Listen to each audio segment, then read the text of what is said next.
우리나라뿐만 아니라 전 세계 아이들이 그리스 로마 신화에 열광을 하죠. 줄줄이 신들의 이름을 꿰고 있습니다.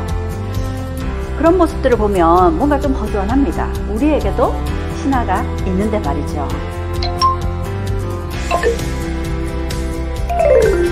안녕하세요. 안녕하세요. 오늘 강의는 삼국유사를 따라 찾아가는 경주 스토리텔링 여행입니다. 경주 좋아하시죠? 네. 다 가보셨죠? 네. 어디가 제일 좋으시던가요? 벚꽃길. 경주의 벚꽃. 호텔 이쪽으로 선생님이. 보문단지 있는 쪽. 네. 저는 오늘 여러분들을 삼국유사를 따라 스토리텔링이 함께하는 그런 경주 여행을 함께 해보겠습니다. 여기에 있는 그림 뭐 같나요? 그리스 로마 신화에 나오는 신들의 모습입니다. 우리나라뿐만 아니라 전 세계 아이들이 그리스 로마 신화에 열광을 하죠. 줄줄이 신들의 이름을 꿰고 있습니다. 그런 모습들을 보면 뭔가 좀 허전합니다. 우리에게도 신화가 있는데 말이죠. 우리에게도 이런 신화가 있습니다. 자, 이런 신화들을 담아놓은 이야기가 바로 삼국유사죠. 오늘 삼국유사 이야기 같이 해볼 겁니다. 삼국유사는 국보 제306호로 지정이 되었고, 지난해 2010년에는 범어사가 소장하고 있던 삼국유사본이 보물에서 국보로 또 지정이 되기도 했습니다. 오늘 삼국유사를 따라 찾아가는 경주 스토리텔링 여행 두 가지 테마로 같이 이야기를 해볼 겁니다. 첫 번째는 삼국유사가 어떤 책이고 왜 만들어졌는지, 그리고 두 번째는 그 삼국유사 이야기를 쫓아가는 경주 여행입니다. 우리는 삼국유사하고 양대 산맥이라고 할 수 있는 삼국사기라는 책을 알고 있습니다. 삼국사기는 한자로 이렇게 씁니다. 그러면 삼국유사는 어떻게 쓸까요? 한자로 이렇게 쓸까요? 삼국사기에도 사자가, 삼국유사에도 사자가 들어가죠. 그런데 삼국유사의 사자는 이 사자가 아닙니다. 삼국유사의 사자는 일사자입니다. 그러니 남겨진 이야기, 삼국사기에 실리지 않은, 혹은 나쁘게 얘기하면 벌어진 이야기들, 그런 일들을 적은 책이 바로 삼국유사입니다. 우리가 잘 알다시피 삼국유사는 일현 스님이 쓰신 책입니다. 고려 후기 때 스님이시죠. 이 삼국유사가 어떤 책인지 삼국유사를 소개하는 그런 특징들을 이렇게 다 모아봤습니다. 삼국유사 책 속에는 고조선의 단군 신화 이야기부터 시작해서 위만조선의 이야기라든지, 그리고 부여, 고구려, 백제, 신라 이런 나라들의 건국 신화들이 다 수록이 되어 있습니다. 삼국사기에서는 신라의 건국이 제일 빠릅니다. 기원전 57년. 그런데 삼국유사에는 고조선의 건국 신화부터 수록하고 있으니까 우리 역사를 기원전 2333년으로 끌어올리게 되는 거죠. 뿐만 아니라 삼국사기에는 빠져있는 가락국, 그러니까 가야의 건국 신화까지 다 담고 있습니다. 그래서 이런 삼국유사를 보면 우리의 건국 신화를 통해서 우리나라 사람들로 하여금 자존감을 좀 높여주는 그런 역할들을 했었습니다. 그리고 이 삼국유사는 삼국사기와 좀 다른 성격인데, 삼국사기는 기존의 문헌들을 바탕으로 해서 삼국의 역사, 정치사, 경제사, 사회사 있었던 사실 그대로를 담고 있습니다. 그런데 삼국유사는 일현 스님이 쓰셨으니까 주로 불교와 관련된 이야기가 많습니다. 그리고 또 삼국 중에서도 신라 중심의 책입니다. 그래서 오늘 저도 불교를 중심으로, 그리고 경주를 중심으로 같이 이야기를 해보겠는데요. 그리고 삼국유사 책을 쓸 때도 기존에 있는 사료들을 바탕으로 해서 이 책을 쓰셨어요. 그래서 어디에 있는 사료에 있는 이야기를 가져와서 삼국유사에 수록을 했는데, 지금은 전해지지 않고 있는 그런 책들이 꽤 있습니다. 그래서 지금은 전하고 있지 않은 그런 책들의 존재를 삼국유사에서 우리에게 알려주고 있는 거죠. 그리고 이 삼국유사에는 삼국시대의 향가 14수가 전하고 있습니다. 그래서 문학사적으로, 우리의 문화사적으로도 굉장히 중요한 가치가 있는 그런 책인 거죠. 그리고 이 삼국유사는 삼국사기에 쓰여지지 않은 남겨진 일들을 이야기로 수록하고 있습니다. 그래서 이 삼국유사만으로도 물론 가치가 있지만, 삼국유사 책은 삼국사기와 함께 할 때 더 큰 시너지를 만드는 것 같습니다. 자, 삼국유사를 이렇게 정리를 해봤고요. 삼국사기를 누구나 읽어야 되는 책, 이렇게 이야기하진 않죠. 그런데 삼국유사는 어떤가요? 한국인이라면 꼭 읽어야 할 책, 이런 수식어가 따라 붙습니다. 그만큼 어떤 측면에서는 삼국사기보다 더 중요한 평가를 받기도 합니다. 여기에 있는 최남선은 1927년에 삼국유사라는 책을 발간해서 사람들에게 읽히도록 했고요. 그리고 최남선은 이런 얘기도 했습니다. 삼국사기와 삼국유사 중에 딱 한 권만 고르라고 한다면 자신은 삼국유사를 선택하겠다라고 이야기를 했었습니다. 그런데 이 삼국유사가 우리나라에서 쓰여진 책이지만 이 책이 일본으로 반출되었습니다. 언제일까요? 임진왜란 때였습니다. 임진왜란 때 일본이 많은 책들을 가져갔는데 그 중에 이 삼국유사도 끼어 있었던 거죠. 그리고 그 책은 도쿠가와 이에야스에게 바쳐졌습니다. 여기에 삼국유사에 도장이 찍혀 있죠. 도쿠가와 이에야스 집안의 도장입니다. 도쿠가와 이에야스는 이 책을 굉장히 좋아했다고 합니다. 어느 정도로 좋아했느냐? 이 책을 일왕에게 빌려줬다가 굳이 그걸 돌려받았대요. 자, 그렇게 삼국유사는 우리나라뿐만 아니라 일본에게까지 많은 영향을 끼쳤던 그런 책입니다. 그러면 일현 스님은 이 삼국유사를 왜 쓰셨을까요? 일현 스님이 계실 당시에 이미 우리에게는 삼국사기라는 역사책이 있었습니다. 그럼에도 불구하고 삼국유사를 새로이 편찬한 이유가 있겠죠. 그럼 이 시기가 언제였느냐? 일현 스님이 삼국유사를 쓰셨을 때는 우리가 몽골과 30년에 걸친 전쟁을 치렀습니다. 그 30년의 전쟁 기간 동안 고려 백성들은 왕실로부터 무신 정권으로부터 버림받았습니다. 그리고 백성들은 나라 전역에서 몽골군에게 짓밟힘을 당하고 죽거나 다치거나 궁핍한 그런 상황에 놓여져야 했습니다. 그야말로 육체적으로는 물론이고 정신적으로까지 탈탈 털린 그런 상태였습니다. 그런 고려 백성들에게 자신이 해줄 수 있는 게 뭐가 있을까? 굶주림을 해결해 줄 수도 없고요. 그래서 생각한 것이 고려 백성들에게 위로와 새로운 힘을 낼 기운을 불러 넣어주기 위해서 이 삼국유사라는 책을 편찬한 겁니다. 그래서 삼국유사의 첫 부분에는 이런 글귀가 나옵니다.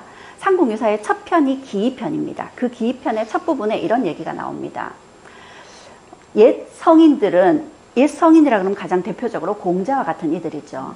공자는 예학으로 나라를 일으키고 인의로 가르침을 베푸는 데 있어서 괴력난신에 대해서는 말하지 않았다 그럽니다. 이 괴력난신이라는 게 괴이하고 아주 신통한 그런 힘과 뭔가 어지러운 귀신들의 이야기, 이런 이성적이고 현실적으로는 있을 수 없는 일들, 그런 일들은 글에 쓰지 말라는 거였죠.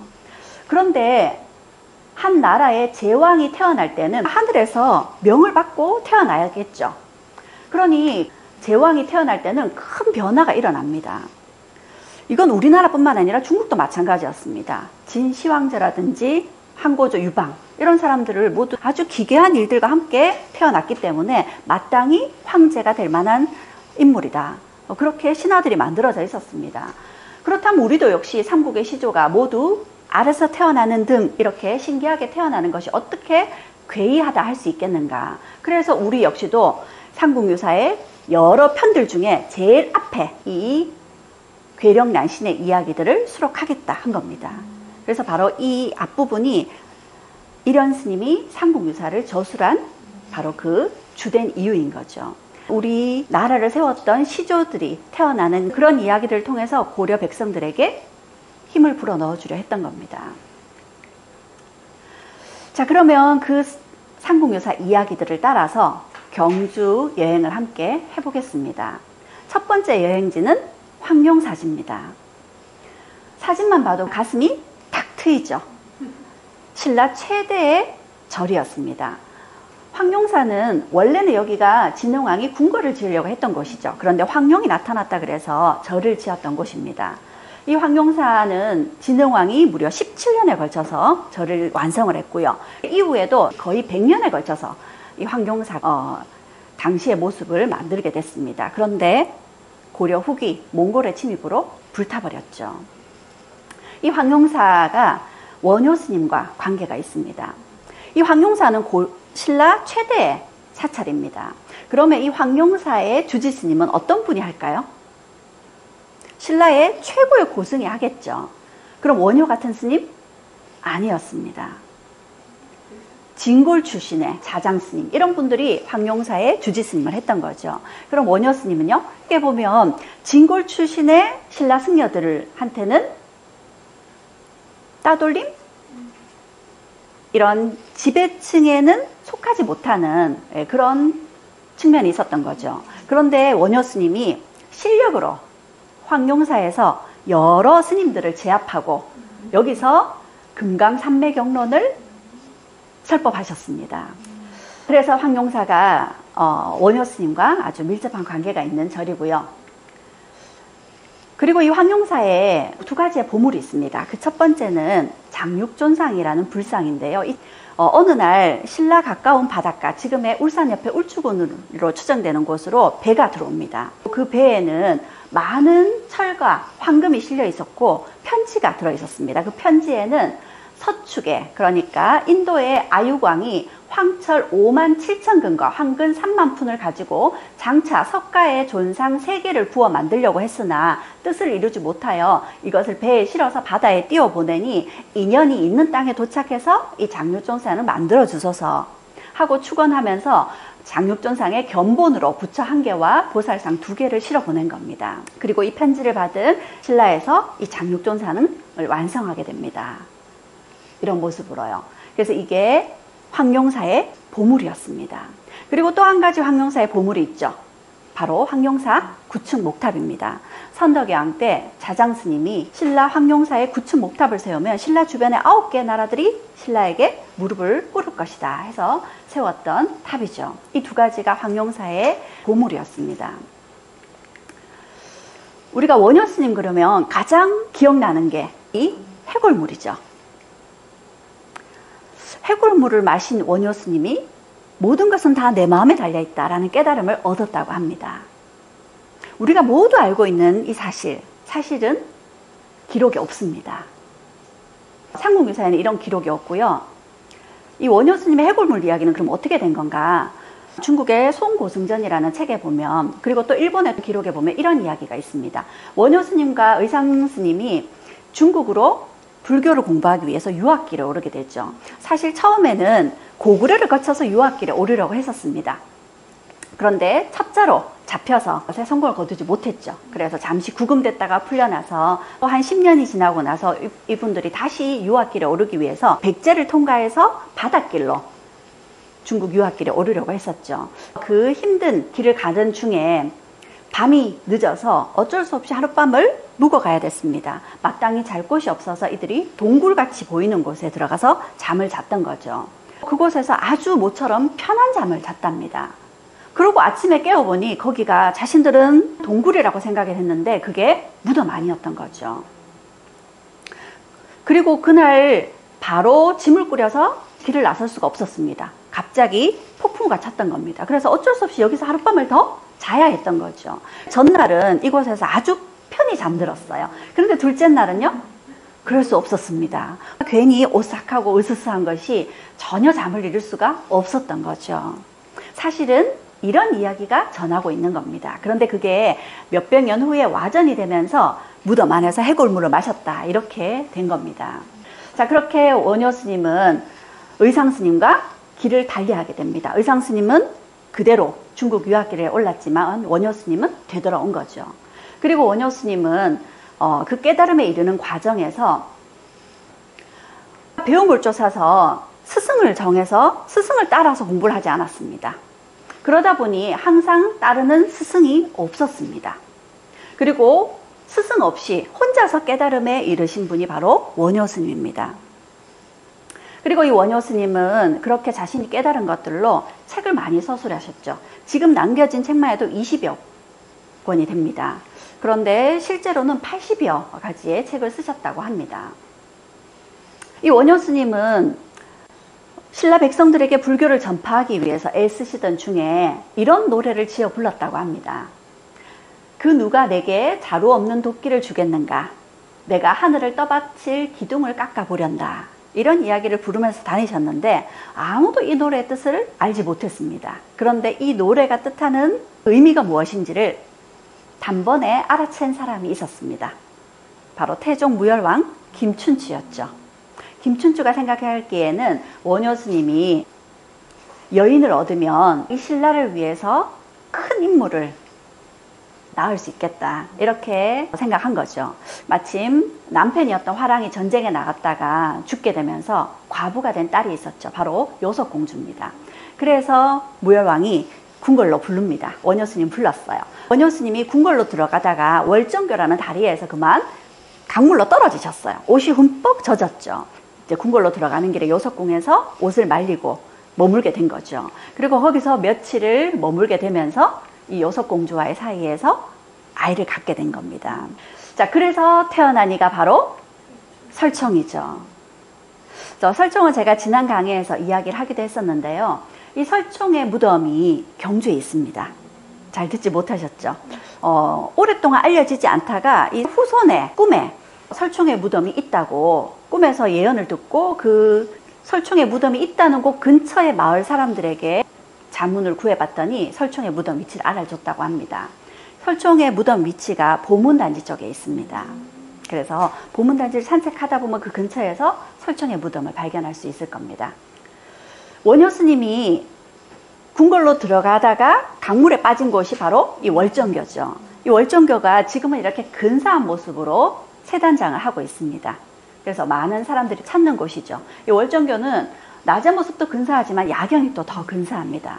이 월정교의 여기 이 우측편에 교촌 한옥마을, 그러니까 경주 채씨 종가가 있습니다. 그리고 요 경주 채씨 종가로 가는 길 쪽에 바로 요석궁이라는 곳이 있어요. 여기 요석궁이라고 적혀 있죠.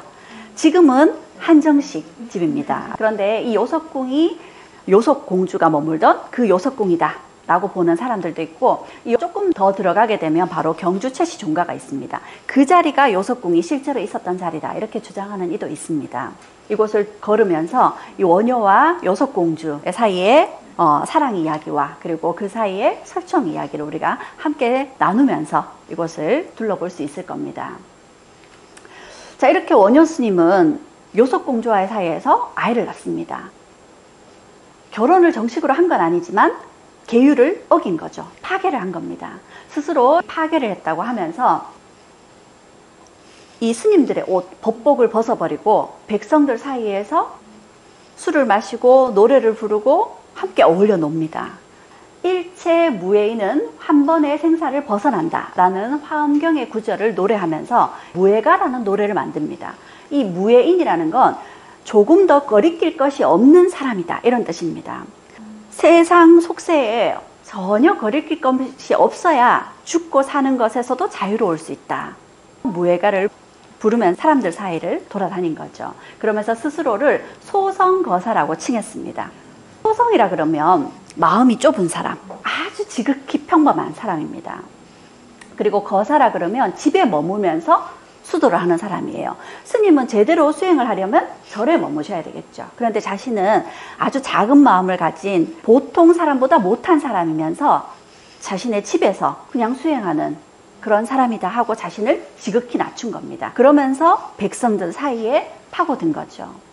자, 그럼 원효 스님은 그래도 육두품 귀족이셨고 큰 깨달음을 얻으신 분이신데 스스로를 소성거사라고 하면서 자신을 낮추고 백성들 사이에서 아무렇지도 않게 오히려 그 당시 지배층이었던 다른 승려들에게 욕을 얻어먹으면서까지 이런 행동을 하셨을까요? 당시 원효 스님이 사셨을 시기가 무열왕부터 문무왕 시기까지입니다. 신라가 삼국을 통일하는 과정에서 계속 전쟁이 끊이질 않았던 시기죠.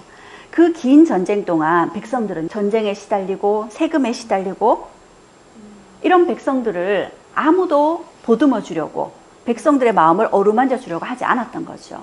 그런 시기에 백성들 사이에서 백성들 마음속으로 파고들려고 스스로 자신을 이렇게 낮추셨던 겁니다. 원효 스님은 당나라 유학길에 오르지 않으셨죠.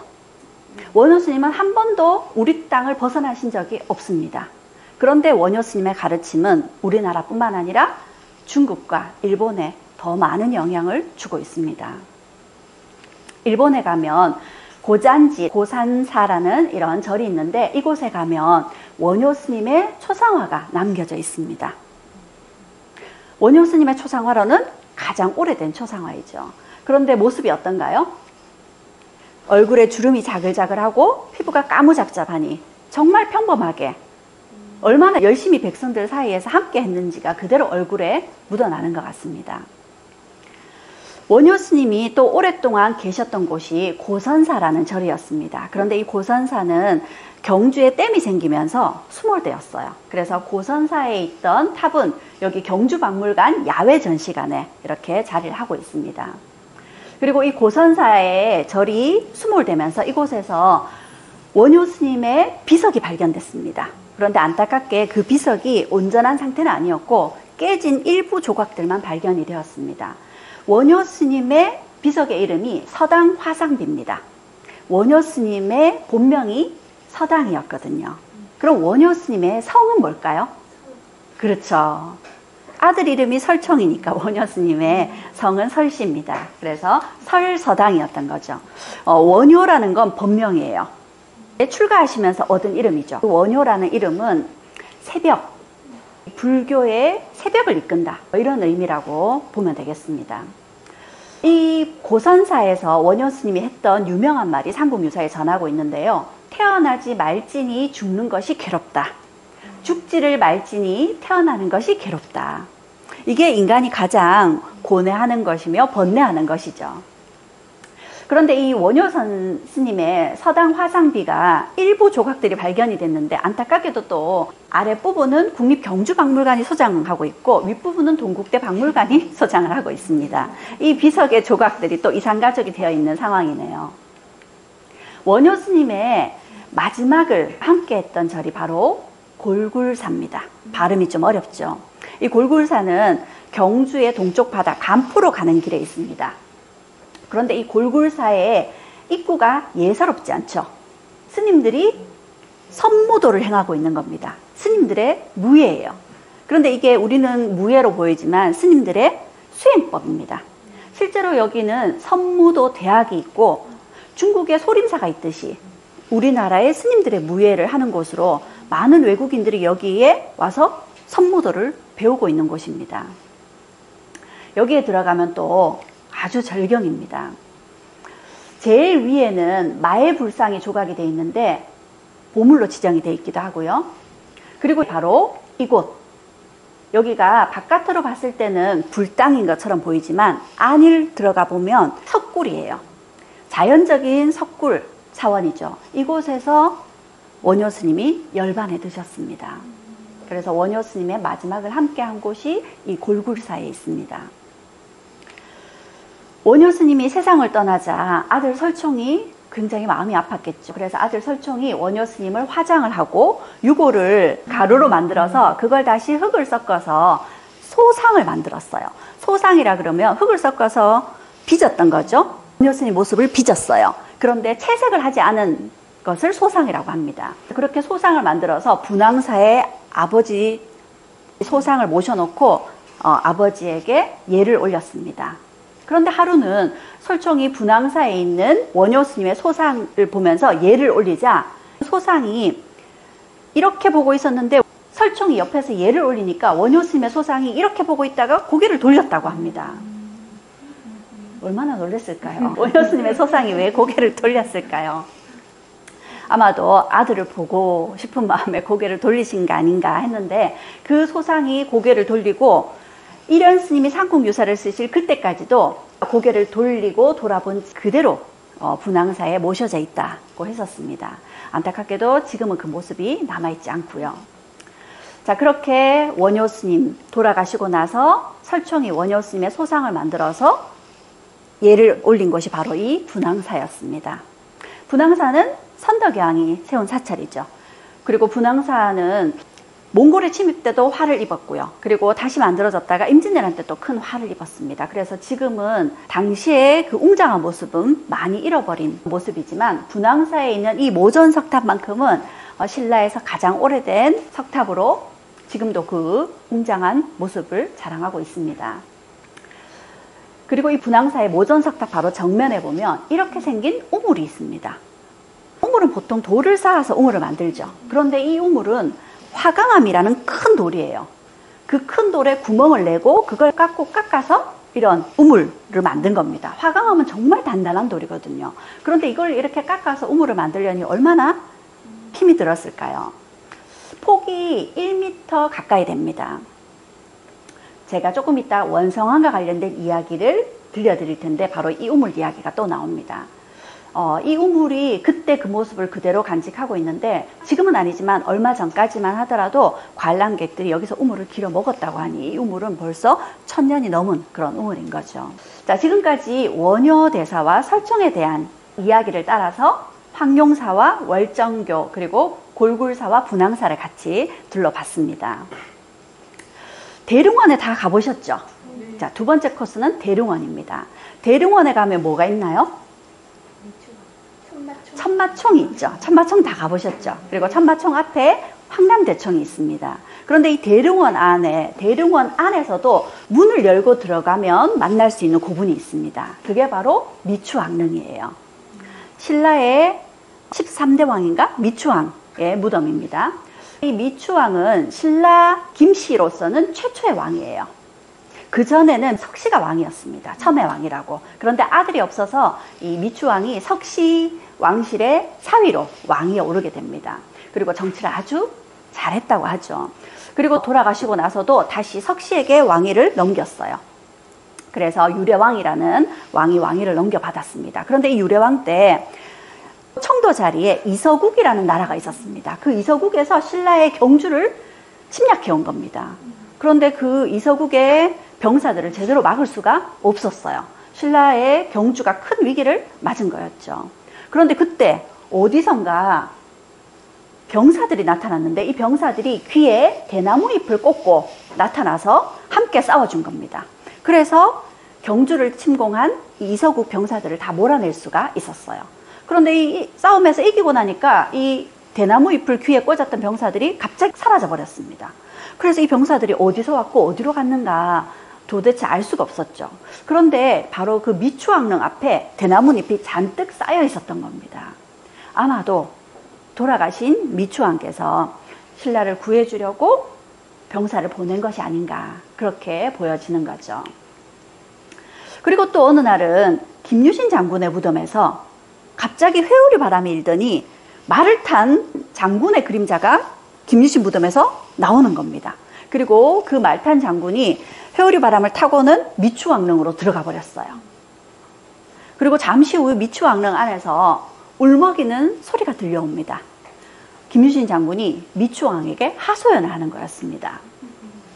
신은 평생 동안 어지러운 시대를 구하는 데 힘써 통일의 공을 세웠으며 이제는 넋이 되어서까지 나라를 지키려는 마음은 조금도 변함이 없습니다. 그런데 신의 자손이 죄 없이 해공왕에게 죽임을 당했으니 그것은 군주나 신하들이 저의 공을 생각지 않기 때문입니다. 신은 이제 다른 곳으로 떠나 다시는 신라를 위해서 일하지 않을 것이니 왕께서는 허락해 주소서 그럽니다. 미추왕이 허락할 수 있나요? 허락할 수 없죠. 나와 그대가 아니면 누가 신라를 지키겠는가 하면서 김유신 장군을 달래고 얼르고 하셔서 그 마음을 풀어드렸습니다. 해공왕 때 김유신의 자손 김융이라는 사람이 반란을 일으켰다가 그 집안이 풍지박산이 난 거죠. 그런데 다행히 해공왕이 사람을 보내어서 김유신 장군의 무덤에 사과를 하고 또 그 후손들의 명예를 회복시켜줬다고 합니다. 그럼 김유신 장군이 왜 미추왕릉을 찾아갔을까요? 이후에 신라 왕들은 대부분이 김씨였죠. 그래서 김씨 왕의 시조였던 미추왕을 찾아가서 하소연을 했던 겁니다. 자, 여기가 바로 김유신 장군의 무덤입니다. 우리가 경주 가면 많은 왕릉들을 볼 수 있지만 김유신 장군의 무덤이 제가 봤을 때는 경주에서 거의 몇 손가락 안에 드는 가장 넓은 터에 가장 신경을 써서 만든 그런 무덤이라는 생각이 듭니다. 자, 이렇게 미추왕 이야기를 따라서 대릉원의 미추왕릉과 김유신 장군묘를 함께 둘러봤습니다. 마지막 이야기는 괴릉 이야기입니다. 이 괴릉은 경주 외곽에 있는데 조선왕릉을 보듯이 제대로 격식을 갖춘 굉장히 근사한 무덤입니다. 무덤을 쓸 때 시신을 놓는 관을 괴어놨다 그래서 괴릉이라고 불러요. 이 괴릉은 원성왕의 무덤으로 추정을 하고 있습니다. 이 원성왕이 꿈 해몽을 잘해서 왕이 된 사람입니다. 이 괴릉을 좀 다른 측면에서 찍어본 사진인데요. 괴릉의 앞에 이렇게 괴릉을 지키는 석수가 있고요. 문인상이 있고 무인상이 있습니다. 사람들이 이 경주에서 좀 외곽에 떨어진 곳임에도 불구하고 이 괴릉을 찾는 이유가 바로 무인상을 보기 위해서입니다. 무인상이 어떻게 생겼어요? 우리나라 사람이 아닙니다. 그래서 당시 통일신라에 서역인들이 많이 들어와 있었음을 보여주는 석상이죠. 이 원성왕의 본명은 김경신이었습니다. 재상 밑에 있는 사람이었어요. 신하로서는 첫 번째 자리는 아니었습니다. 2인자였어요. 근데 이 김경신이 꿈을 꿨습니다. 꿈에 복두를 벗고 흰 삿갓을 쓰고는 12현의 가야금을 들고 청관사라는 절의 우물 속으로 들어가는 꿈을 꾼 거예요. 좀 예사롭지 않죠. 그래서 꿈을 해몽하는 사람을 불러다가 해몽을 부탁했습니다. 그러자 이렇게 이야기를 합니다. 머리에 복두를 벗었다는 것은 벼슬에서 쫓겨난다는 얘기다.